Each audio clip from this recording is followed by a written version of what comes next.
누가복음 7장 36절에서 50절까지의 말씀입니다.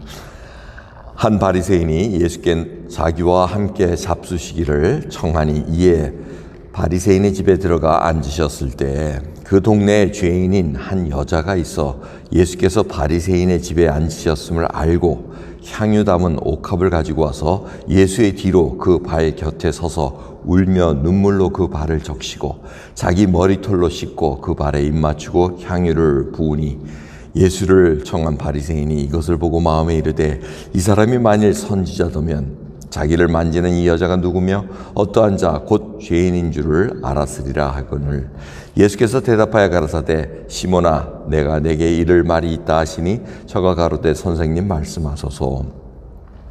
가라사대 빚 주는 사람에게 빚진 자가 둘이 있어 하나는 500데나리온을 졌고 하나는 50데나리온을 졌는데 갚을 것이 없으므로 둘 다 탕감하여 주었으니 둘 중에 누가 더 저를 사랑하겠느냐. 시몬이 대답하여 가로되 제 생각에는 많이 탕감함을 받은 자니이다. 가라사대 내 판단이 옳다 하시고 여자를 돌아보시며 시몬에게 이르시되 이 여자를 보느냐. 내가 내 집에 들어오매 너는 내게 발 씻을 물도 주지 아니하였으되 이 여자는 눈물로 내 발을 적시고 그 머리털로 씻었으며 너는 내게 입 맞추지도 아니하였으되 저는 내가 들어올 때부터 내 발에 입 맞추기를 그치지 아니하였으며 너는 내 머리에 감람유도 붓지 아니하였으되 저는 향유를 내 발에 부었느니라. 이러므로 내가 내게 말하노니 저의 많은 죄가 사하여졌도다. 이는 저의 사랑함이 많음이라. 사함이 받은 일이 적은 자는 적게 사랑하느니라. 이에 여자에게 이르시되 내 죄사함을 얻었느니라 하시니 함께 앉은 자들이 속으로 말하되 이가 누구에게 죄도 사하는가 하더라. 예수께서 여자에게 이르시되 내 믿음이 너를 구원하였으니 평안히 가라 하시니라. 아멘. 시몬이라는 바리새인이 예수님을 청했습니다. 이제 식사를 같이 하고 같이 교제를 나누고자 하는 어떤 정말 좋은 의미, 존경도 하고 또 사랑을 이렇게 표현한 자라고 볼 수 있습니다. 하지만 거기에 동네에 죄인이라 하는 여인, 다 죄인인데 특별히 사람들 사이에 죄인이라고 낙인 찍힌 여자가 들어와서 주님 앞에 눈물을 뿌리며 머리털로 발을 씻으며 향유를 붓고 입을 맞춘 그 사건을 얘기하고 있습니다.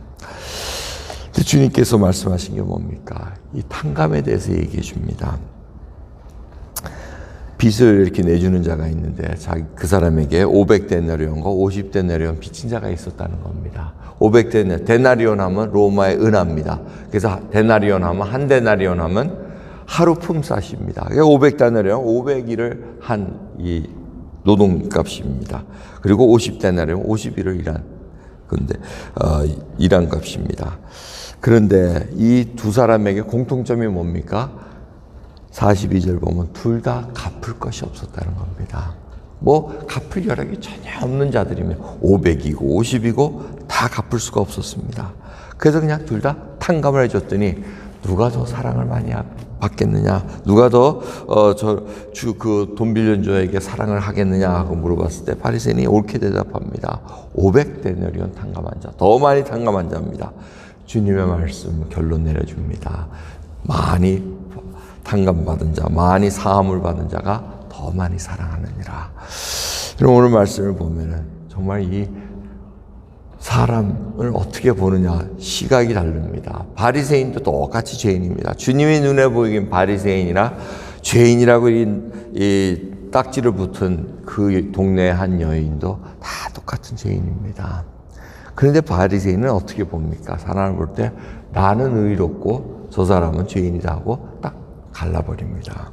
이 차이점에서 엄청난 결과를 나타냅니다. 그래서 예수님을 모셨을 때도 그렇게 표현을 하지 않습니다. 사랑을 한다는 표시를 전혀 보이질 못합니다. 자기 마음속에 이미 나는 이미 이런 의인인데 저렇게 선지자면은 자기를 만지는 자가 누군지 모르나 하고 이런 식으로 판단을 해버린다는 겁니다. 이 무서운 결과가 결국은 주님을 만나지 못하는 가로막 장애물이 된다는 겁니다. 여러분 정말 자기가 죄인이라는 것을 언제 압니까? 사실은 예수님을 만나고 나서 알게 됩니다. 눈이 떠해지면서 거듭나게 되면서 내가 하나님 앞에 죄인이구나. 시몬 베드로도 마찬가지였습니다. 그물에 많은 물고기를 밤새도록 고생했으나 하나도 못 잡는데 말씀에 의지해서 던지겠나이다 하고 깊은 데 가서 던졌더니 물고기가 많이 잡혀 올라옵니다. 그때 베드로가 한 고백이 뭡니까? 나는 죄인이로소이다 하고 이렇게 고백을 합니다. 자기의 모습을 그때 적나라하게 봅니다.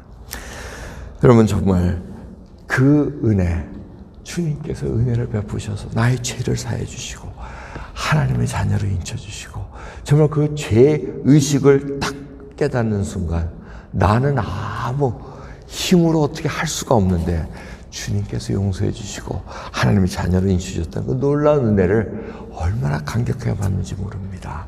이것이 바로 시발점이면서도 끝까지 가야 되는 길입니다. 나를 부인하고 나의 십자가를 지고 주님의 음성을 듣고 가는 그 걸음이 바로 내가 죄인이기 때문에 나는 내 힘으로 어떻게 할 수 없습니다. 자기 의로 살아갈 수 있는 길이 없다는 것을 고백하며 살아간다는 겁니다. 그래서 이 여인의 모습을 보십시오. 행동을 하나하나 보면 37 보면 예수님께서 오셨다는 것을 알았다 그럽니다. 이 알았다는 것은 이미 예수님이 죄를 용서해 주신다는 그 놀라운 그 선포를 이미 가버나움이나 이런 여러 동네에서 한 주님의 행적으로 인해서 알고 안다는 게 중요합니다. 여러분, 예수님을 알고 지금 이 여인이 어떻게 합니까? 회개를 합니다. 주님이 들어왔을 때 울며 서서 눈물로 흘렸다는 겁니다. 이게 바로 엄청난 죄를 깨닫고 흘리는 회개의 눈물입니다. 하지만 이 죄의식을 그냥 가볍게 여기고 그냥 겉으로만 하는 자는 숨겨진 자기의 내면의 죄를 감추려고 합니다. 그래서 고백도 형식적인 거, 그저 두리뭉실하게 하고 그저 일반적인 고백으로 끝나고 맙니다. 근데 이 여인은 울면서 정말 그 눈물 속에서 자기의 낱낱한 죄들이 다 고해지는 것을 우리가 볼 수가 있습니다. 그러면서 나중에 이 여인이 향유를 붓습니다. 헌신입니다.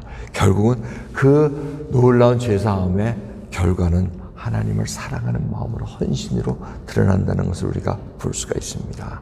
우리 여러분, 오늘 이 시간 정말 주님 앞에 그 죄 용서를 받고 정말 오늘 404장 찬송가 부른 것처럼 정말 하늘을 두루마리 삼고 바다를 먹물로 삼아도 그 은혜를 어떻게 다 쓸 수 있겠냐는 고백, 우리가 그러한 고백이 필요합니다. 시몬 바리새인과 같은 그러한 형식적인 신앙적인 종교적인 그런 생활이 아니라 정말 하나님 앞에 알고 울며 서서 눈물 뿌리며 향유를 부으며 헌신하는 그 사랑의 표현으로 오늘 하루를 저희들 감당하기를 간절히 기도하겠습니다. 기도합니다. 하나님 감사합니다. 오늘도 귀한 하루 주셨나이다. 정말 내 힘으로 살아갈 것 같으나 주님, 아닙니다. 제 힘으로는 아무것도 이룰 수가 없나이다. 하나님께서 역사해 주시고 하나님께서 은혜를 베어 주시고 눈을 뜨게 해 주셔야지만 볼 수가 있고 움직일 수 있나이다. 주님, 은혜 베풀어 주시고 그 은혜를 깨닫는 저희들로 인도해 주옵소서. 감사드리며 예수 그리스도의 이름으로 기도드리옵나이다. 아멘.